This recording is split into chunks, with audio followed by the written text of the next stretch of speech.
Hello friends, എല്ലാവർക്കും എൻ്റെ ചാനലിലേക്ക് സ്വാഗതം. ഇന്ന് ഞാൻ കൊണ്ടുവന്ന റെസിപ്പി എന്ന് പറയുന്നത് നല്ലൊരു ഫിഷ് ഗ്രില്ലാണ്. കേരള സ്റ്റൈൽ ഒരു ഫിഷ് ഗ്രില്ല് തന്നെയാണ്. എല്ലാവർക്കും ഈസി ആയിട്ട് തന്നെ ചെയ്തെടുക്കാം. ഇവിടെ ഫിഷ് ഗ്രില്ല് ചെയ്യാനും വേണ്ടി ഞാൻ എടുത്തിരിക്കുന്ന മീൻ സീബാസ് ആണ്. നമുക്കിഷ്ടമുള്ള മീനൊക്കെ എടുക്കാം. ആവോലി വേണമെങ്കിൽ, നെയ്മീൻ, സീബ്രീം, ഇങ്ങനെ ഒരുപാട് ഫിഷുകളുണ്ട്. അന്നേരം നമ്മുടെ ഇഷ്ടാനുസരണം എടുക്കുക. ഏത് ഫിഷായാലും ഈ മസാല യൂസ് ചെയ്താൽ മതി, നല്ല ടേസ്റ്റ് ആയിരിക്കും. അപ്പോൾ ഇതെങ്ങനെ നമുക്ക് ഉണ്ടാക്കുന്നതെന്നൊക്കെ നോക്കാം.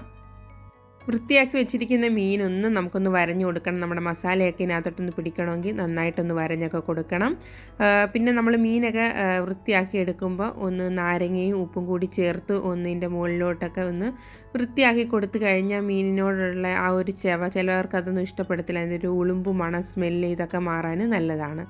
ഇത് നമുക്ക് പുറത്തുനിന്ന് തന്നെ ക്ലീൻ ചെയ്ത് കിട്ടിയ മീനാണ്. അന്നേരം അതിനകത്തോട്ട് തന്നെ നമ്മൾ ലെമണും ഉപ്പും കൂടി ചേർത്ത് നന്നായിട്ടൊന്ന് ഉരച്ച് കൊടുത്ത് ഒന്ന് വൃത്തിയാക്കി എടുത്തിട്ട് വരഞ്ഞു കൊടുത്തേക്കുവാണ്.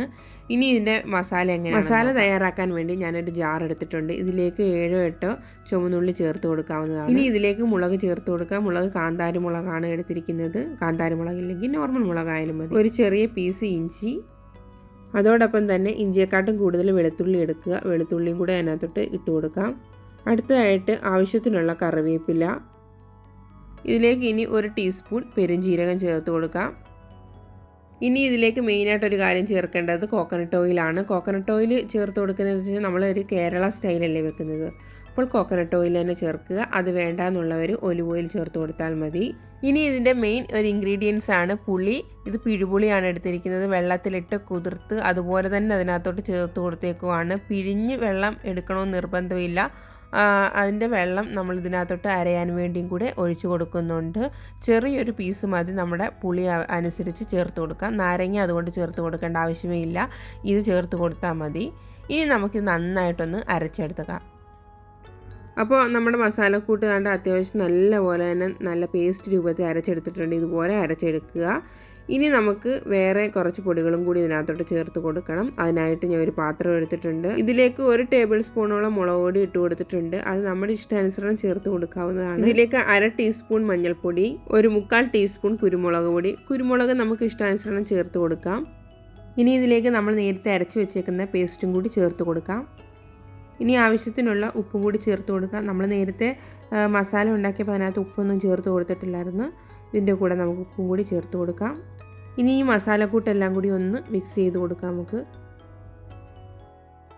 മിക്സ് ചെയ്തെടുക്കുമ്പം കൂടുതൽ കട്ടി ഉണ്ടെങ്കിൽ നമുക്ക് ഇതിനകത്തോട്ട് കുറച്ചും കൂടി വെളിച്ചെണ്ണ വേണമെങ്കിൽ ഒഴിച്ചു കൊടുക്കാവുന്നതാണ്. ഇപ്പം ഈ രീതിയിൽ കറക്റ്റ് വരുവാണ്. ഇതിനകത്തോട്ട് ഇനി വേറെ ഒന്നും ആഡ് ചെയ്യേണ്ട. മീനകത്തോട്ട് മസാലയൊക്കെ പുരട്ടുമ്പം നല്ലപോലെ പിടിച്ചിരിക്കാൻ ഈ ഒരു രീതി തന്നെ ആയിരിക്കും നല്ലത്. ഇനി നമ്മുടെ മീൻ എടുത്തതിന് ശേഷം അതിലേക്ക് മസാല നന്നായിട്ട് തേച്ച് പിടിപ്പിച്ച് കൊടുക്കുക. മസാല എല്ലാ ഭാഗത്തും എത്തേണ്ടതാണ്. ഈ വരഞ്ഞിരിക്കുന്ന ഭാഗത്ത് തന്നെ നല്ലപോലെ മസാല ഉള്ളിലോട്ട് കയറുന്ന രീതിയിൽ തന്നെ തേച്ച് പിടിപ്പിച്ച് കൊടുക്കുക. പിന്നീട് മീനിൻ്റെ വയറ് ഭാഗമായാലും തലഭാഗമായാലും എല്ലാ ഭാഗത്തും നല്ല രീതിയിൽ മസാല തേച്ച് കൊടുക്കേണ്ടതാണ്.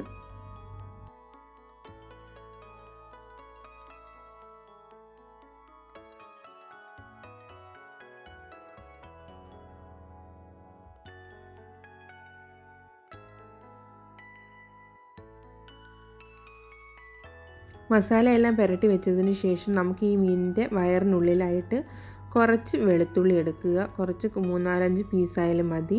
അതിൻ്റെ വയറിനുള്ളിലോട്ട് വെച്ച് കൊടുക്കുക. ഇത് നല്ലൊരു ഫ്ലേവറാണ്. ഇതൊന്ന് വെന്തൊക്കെ കഴിയുമ്പം നമുക്ക് അതിനോടൊക്കെ കഴിക്കുമ്പോൾ ഒരു പ്രത്യേക ടേസ്റ്റുമാണ്. ഇതൊക്കെ എടുത്ത് കഴിക്കാൻ ഇഷ്ടമുള്ളവർക്കൊക്കെ ഇങ്ങനെ വെച്ച് കൊടുക്കുക. പിന്നെ അതിൻ്റെ കൂടെ തന്നെ കുറച്ച് ഒരു ലെമൺ എടുത്തിട്ട് 3-4 പീസാക്കി അതിൻ്റെ വയറിനുള്ളിലോട്ട് വെച്ച് കൊടുക്കാവുന്നതാണ്.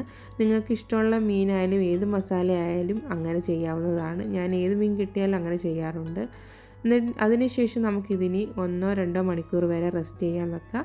കുറഞ്ഞത് അരമണിക്കൂറെങ്കിലും വെച്ച് കൊടുക്കണം. അങ്ങനെ കുറച്ച് സമയത്തിന് ശേഷം ഞാനത് ഗ്രില്ല് ചെയ്യാൻ പോവുകയാണ്. ഞാൻ കുക്കിംഗ് റേഞ്ചിനകത്താണ് ഗ്രില്ല് ചെയ്യുന്നത്. ഗ്രില്ലെന്ന് വെച്ചാൽ ഓവനുണ്ട് കുക്കിംഗ് റേഞ്ചിനകത്ത്. അതിൻ്റെ ഓവനകത്തോട്ട് തന്നെ വെച്ച് കൊടുക്കുകയാണ്.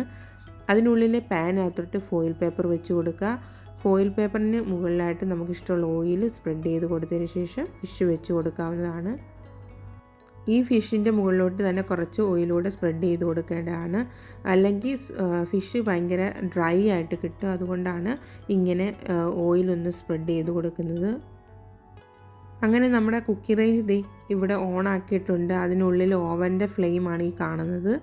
അതിനുള്ളിലോട്ട് വെച്ച് കൊടുക്കുകയാണ്. മുകളിലായിട്ട് തന്നെ ഫ്ലെയിം തട്ടുന്ന രീതിയിൽ തന്നെ വെച്ചിട്ടുണ്ട്. അടുത്തായിട്ട് തന്നെ കൂടുതൽ താഴെ വെച്ച് കഴിഞ്ഞാൽ നമുക്ക് അധികം ചൂട് കിട്ടത്തില്ല. വേണമെങ്കിൽ താഴത്തെ ഫ്ലെയിമും ഉണ്ട്, പക്ഷേ അതിൻ്റെ ആവശ്യമില്ല.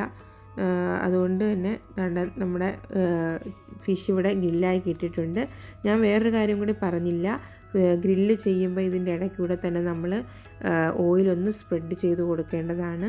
ഇടയ്ക്കിടയ്ക്ക് ഓയിൽ സ്പ്രെഡ് ചെയ്ത് കൊടുത്തില്ലെങ്കിൽ ഫിഷ് ഡ്രൈ ആയിപ്പോവും. അങ്ങനെ രണ്ട് സൈഡും കുക്കായി നല്ല രീതിയിൽ തന്നെ നമ്മുടെ ഫിഷ് കിട്ടിയിട്ടുണ്ട്. നല്ലപോലെ മസാല പിടിച്ചിട്ടുണ്ട്. നല്ല രുചിയാണ്. അതിന് എൻ്റെ ഈ വീഡിയോ കാണുന്ന കൂട്ടുകാരാരെങ്കിലുമൊക്കെ ഉണ്ടെങ്കിൽ സബ് ചെയ്യാത്തവരെ ഉറപ്പായി സബ് ചെയ്യുക. ഇഷ്ടപ്പെട്ടിട്ടുണ്ടെങ്കിൽ ലൈക്ക് കൂടെ ചെയ്യുക. അറിയാത്തവർക്ക് നിങ്ങൾ ഇതൊന്ന് ഷെയറും ചെയ്ത് കൊടുക്കുക. ഉറപ്പായിട്ടും ട്രൈ ചെയ്ത് നോക്കുക. നിങ്ങൾക്ക് ഇഷ്ടപ്പെടും. ഏത് ഫിഷായാലും നിങ്ങൾ ട്രൈ ചെയ്താൽ മതി. Okay friends, thank you. Bye bye.